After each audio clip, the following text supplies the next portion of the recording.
Well, hey there, guys. I'm Axel the Beast, and this is the Curiosity Shop, the ZeldaDungeon.net video mailbag where I answer your Zelda questions. Our first question comes from Mossies of Zelda Dungeon. What do you do for a living? How do you make money? Well, I think any true Zelda fan can answer this question pretty much the same way, but I make money by cutting down bushes, rolling into trees, and sometimes throwing rocks. SSF2 Zelda asks, do ReDeads frighten the crap out of you when they screech? I think they scare a lot of people. They didn't scare me particularly because I guess I'm just not that easily scared. Even when I was younger, they didn't really, freak me out that much. I mean, in terms of actual fear, in terms of idea, yeah, they're terrifying. I actually think that in a way, Wind Waker actually had the most disturbing ReDeads. I'm not sure why that was necessarily. Just the way they did them, the way they screeched, and the way they moved in that game in particular, had a bit of a creepier air than the other games, even if the game was cartoony, or possibly especially because it was cartoony, because it actually made, it's like, oh, happy skipping flowers. Well, not quite, but they had the happy graphics and the silly characters, and then suddenly, well, ReDeads, and it just kind of got creepy right from there. Though I'm sure most people agree that, as terrifying as ReDeads were, my own impression of them from the Zelda enemies, remember Zelda enemies? I'm pretty sure most people think my impression of the ReDead was more terrifying, if just because it was me. Xenox asks, is Koholint Island real? Go. Well, in a weird kind of way, that's actually not as easy to answer as you'd think, because Koholint Island was, it was a dream. It was the Windfish's dream. That is, a bit of a plot spoiler, I suppose, but it's an old enough game. And, the thing is that that is a fact. It is a dream dreamt up by the Windfish. Now, that doesn't mean it's not real. I mean, if you think about it, a dream is real if you're having a dream. Clearly, Link went inside the dream, so it was real in the sense that it was there and Link experienced it. And if you know enough about the secret ending, it's implied that maybe he wasn't the only thing real about it. Maybe there was other things about it that were significant enough to be real. The nightmares were real creatures that entered the dream. So, I mean, yeah, I think to some degree it has to be real. Whether the Windfish is so powerful and potentially, I don't know, godlike, that it actually managed to create a fully real world within its dream, I don't really know. That would seem similar to what they did with the Phantom Hourglass's storyline, if you know enough about that. But again, it's uncertain. Maybe it could be that Phantom Hourglass's storyline is actually a true indication of what they really meant to say or do with the Link's Awakening storyline, or maybe it was a completely different thing. I don't really know. Again, this is like a lot of questions I get. I can't really answer for certainty, but I think, yeah, it was definitely real to a degree. To what degree, we can only speculate. Bobby asks, I've noticed that Miyamoto and Aonuma both think very differently about game development. Miyamoto seems to focus almost exclusively on gameplay, but Aonuma seems to like to balance the content in games to please the fans. Who do you trust more to make great Zeldas? It's a little bit of a hard question. I'd probably overall say Aonuma, because as you said, I think he does have this kind of eye for balance. At the same time, I think I love Miyamoto. I make fun of him a lot, I know, but I actually really do love Miyamoto. He's probably one of my heroes. And I think what he really excels at is interesting ideas, outside-of-the-box thinking, and the kind of whimsical creativity that, at least Western gaming kind of seems to take for granted a bit with, they do a lot of the mature shooters over here, and I just think that sort of, as I've discussed before, that kind of thing, like what they did with Twilight Princess, to a lesser degree, of course, diminishes the artistic aspect of the game, and I think that's one thing he's always kind of good at. Now, it's a little difficult to say which one's better, because they've actually, a lot of the recent games, it's a little unclear how much, influence Miyamoto had. I mean, it seems like with the recent games, Aonuma was in charge, but how much influence Miyamoto actually had over the process is a little bit of an unknown. I have noticed that recent games, since Aonuma took over, have actually kind of stopped being incredibly creative. I felt a lot of them have actually stayed very similar to their older games. So, in that sense, perhaps Aonuma is actually the less creative of the two, even though he makes the good design balances. And Miyamoto is actually better with the unique ideas. I don't really know for certain, but that would be, that's one guess at least. I think that ultimately it's the balance of the two guys working together that produces the best Zelda games, probably. And Zelda always seemed to be awesome when Miyamoto worked on it, so I don't really know. It's kind of a question I'd have to answer with very little information about what really goes on behind the scenes. So, I'd say a bit of both. I'm not really sure at this point. Saria90210 asks, in Ocarina of Time, Zelda disguised herself and hid from Ganondorf.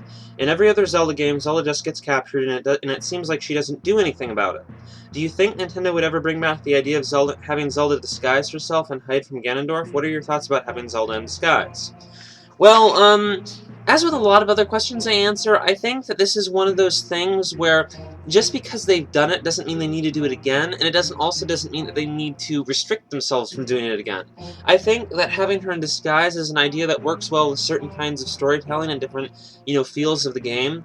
And it just depends on what kind of tone they're going with and what kind of story they want to tell to tell if it works or not. I definitely would like to see it again, but I can't really give you a more straightforward answer than that because, well, I don't know what the next Zelda game is going to be like, necessarily.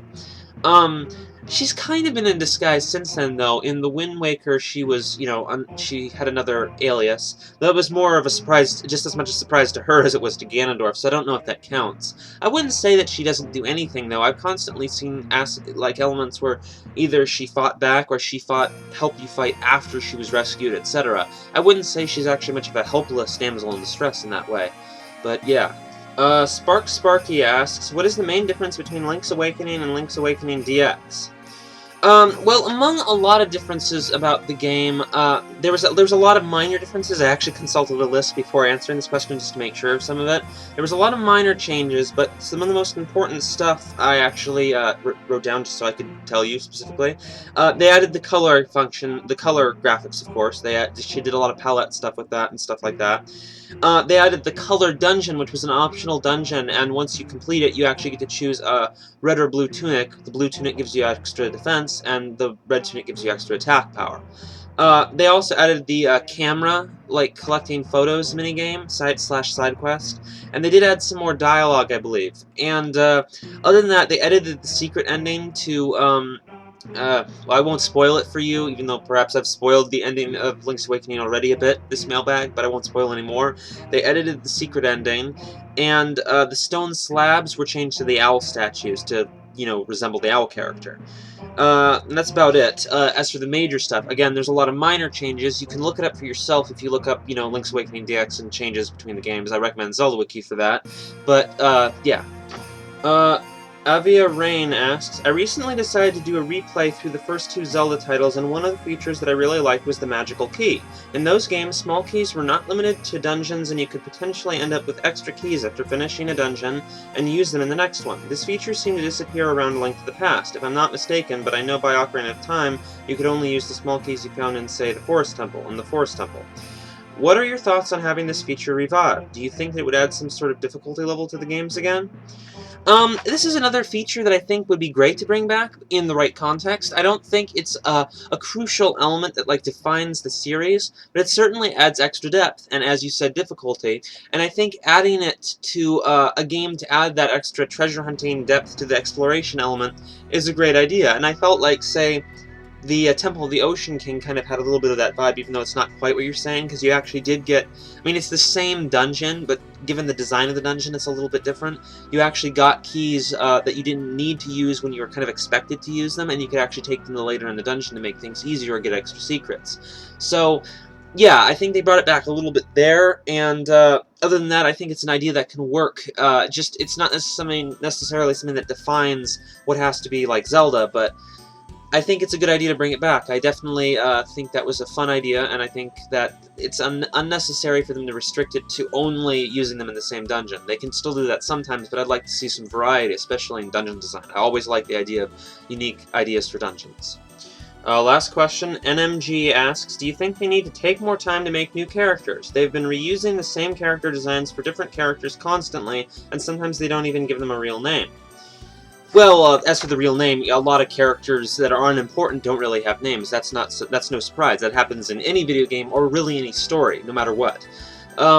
As for reusing characters, I actually don't think it's a problem. I think that with the Zelda series, it kind of has this legacy thing going on. It has a lot of things it's invented that I think it reuses, and that's part of the classic and nostalgic feel that makes it kind of what it is. I mean, there's elements about Zelda that you don't need to reuse, but I think there's others that you do. And aside from the ones that you don't, there are minor aspects that you can bring back that don't really cause any harm, in my opinion. I don't think bringing back these characters causes harm, and I think it adds this kind of familiarity, and I don't know, I think it's kind of cool. And the way they're brought back as different characters, but the same character at the same time, it's interesting, and I don't think it actually causes any damage, but rather just makes increased nostalgia, increased connection for old fans of the series, and it just makes things more familiar, and characters you enjoy, you just want to see them again, and I think it kind of goes along with that. It can factor into, say, laziness, and I definitely think they need to keep creating new characters. By no means should they just fall back on the exact same cast every single game, but I don't think there's any problem with them using them again. Alright guys, that's it for this time, and be sure to send your questions to the contact page or email address listed in the description, and I'll see you guys later.